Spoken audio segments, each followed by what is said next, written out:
যেসব বাচ্চারা সরাসরি সবজি খেতে চায় না তাদেরকে কিন্তু অন্যরকম পদ্ধতি অবলম্বন করে সবজি খাওয়াতে হবে। এইটা অবশ্যই প্রতিটা মায়েরই এই টিপসগুলো ফলো করে সবজি খাওয়াইতেই হবে। না খাওয়ালে কিন্তু বাচ্চাদের স্টুল অনেক শক্ত হয়ে যায়, তাতে করে ওদের স্টুল থেকে ব্লাড বের হওয়ার ভয় থাকে। এর জন্য বাচ্চাদের খাবার তৈরি করার সময় অবশ্যই খেয়াল রাখতে হবে ভেজিটেবল যেন থাকে। আমি আজকে কিন্তু আমার বাচ্চা দুইটাই চিকেন আর বিফের খুব পোকা, ওরা টোটালি সবজি খেতে চায় না। আমি কিভাবে অন্যরকম ওয়েতে করে সবজিটা খাওয়ায়, তাতে করে কিন্তু বেশ ভালোভাবে সবজিগুলো খেয়ে নেয়।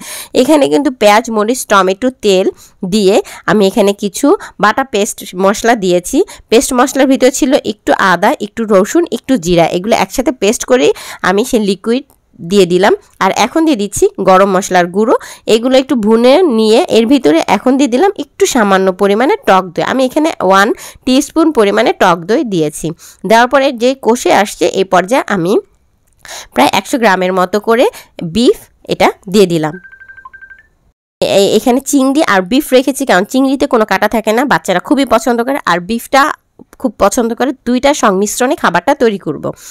সরি, এখানে ম্যাগি মশলা দেয়নি, এখানে দিয়েছি হচ্ছে চপস্টিক মশলা। আর আসলে আমি যখন এই ভিডিওটা তৈরি করেছি অনেকদিন আগে, ভিডিওটা আমি আসলে দিতে লেট হয়ে গেছে, এর জন্য কোন নুডলস যে ইউজ করেছি সেটা একটু ভুলে গেছিলাম। যাই হোক, এটা চপস্টিক ছিল। তো আমি এইভাবেই ম্যাক্সিমাম সময় নুডলসটা তৈরি করি, কারণ আসলে বাচ্চারা তো বিফ, চিকেন আর এই কাটা ছাড়া মাছ মানে চিংড়ি মাছটা বেশি পছন্দ করে। সেক্ষেত্রে ওদের এইসব খাবারের সাথে একটু বুদ্ধি করে এই ভেজিটেবল না খাওয়ালে ওরা আসলে খেতে চায় না, তাও কিন্তু খুবই প্রবলেম করে। আমি যখন এই রান্নাটা করে ঘরে নিয়ে ওদেরকে টেবিলে খাবার খেতে দিয়েছি, বলেছি যে খাও, ও আমার ছেলেটা ফার্স্ট টাইমে বলেছে আমি সিম খাই না, তারপর বলেছে আমি কিন্তু এই গাজরটা খাবো না, এটা আমার ফেভারিট না। ও আসলে ফেভারিট বলে, ফেভারিট বলতে পারে না, ফেভারিট না, আমি এটা খাবো না। পরে আমি বললাম যদি তুমি চিংড়ি খাও, বিফ খাও, তাহলে তুমি এটাও খেতে হবে, যদি না খাও প্লেটটা আমি এখনই নিয়ে যাবো। একটু শক্ত না হলে আসলে বাচ্চারা কিন্তু কোনো খাবারই শিখবে না। আমি একটু কড়াই হয়েছিলাম, তারপর দেখি না আলহামদুলিল্লাহ আমার ছেলে দুইটা সবজি খেয়ে নিয়েছে। ও ম্যাক্সিমাম সময় সিমটা খেতে চায় না, বা যে কোনো একটা সবজি খেতে গেলে একটু ঝামেলা করে প্রথম। তারপর আমি যখন একটু টাইট হয়ে যায় তখন ও খাবারটা খেয়ে নেয়। তো এইভাবে করে প্রতিটা খাবারই ও খেয়ে নিচ্ছে। আমি এখানে কিন্তু অনেক ভেজিটেবল দিয়েছি, সেই ভেজিটেবলগুলো কিন্তু আপনারা দেখালাম। আপনারাও কিন্তু এই পদ্ধতিটা অবলম্বন করে আপনাদের ছোটো ছোটো বাচ্চাদেরকে সবজি দিয়ে নানা রকমের খাবার তৈরি করে খাওয়ালে ওদের ভিটামিনটাও ঠিক থাকবে, প্লাস স্টুলটাও ঠিক মতো হবে। বড় হলে ইনশাল্লাহ এই খাবারগুলোর প্রতি ওরা ইউজ টু হয়ে যাবে। তো আজকে এই মজাদার নুডলসের রেসিপি আশা করি সবারই মোটামুটি ভালো লাগবে। আর ভালো লাগলে আমার এই পেজের পাশে থাকবেন, আমার একটি চ্যানেলও আছে লাভনিজ কুকিং ওয়ার্ল্ড, সেটারও পাশে থাকবেন।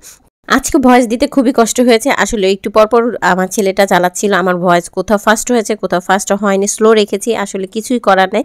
ছোটো বাচ্চা থাকলে এমনই হয়। এদিকে আমার বড় ভিডিও দেওয়ার টাইমও হয়ে গেছে, ঘর গোছাতে হবে, সব কিছু মিলে আজকের ভিডিওতে একটু এলোমেলো হয়েছে। সবার কাছে ক্ষমা চাচ্ছি, আমার ভিডিওতে ভুল ত্রুটি পেলে একটু ক্ষমা করে দিন। আজকে কথাগুলোও ভালো হয়নি, গুছিয়েও বলতে পারিনি, বা সব কিছু দেখিয়েছি ঠিকঠাক কিন্তু বলাগুলো ভালো হয়নি। যেভাবেই আজকে করেছি আপনাদের ক্ষমা না পেলে আসলে আমি সামনে আগাতে পারবো না। তো আজকের ভিডিওটা আশা করি লোভনীয় হয়েছে, দেখতেও ভালো লেগেছে, খেতেও খুব টেস্ট হয়েছে। ইনশাআল্লাহ আপনারা বাসায় ট্রাই করলে বুঝতে পারবেন। তো আজকের মতো বিদায় নিচ্ছি, আল্লাহ হাফেজ।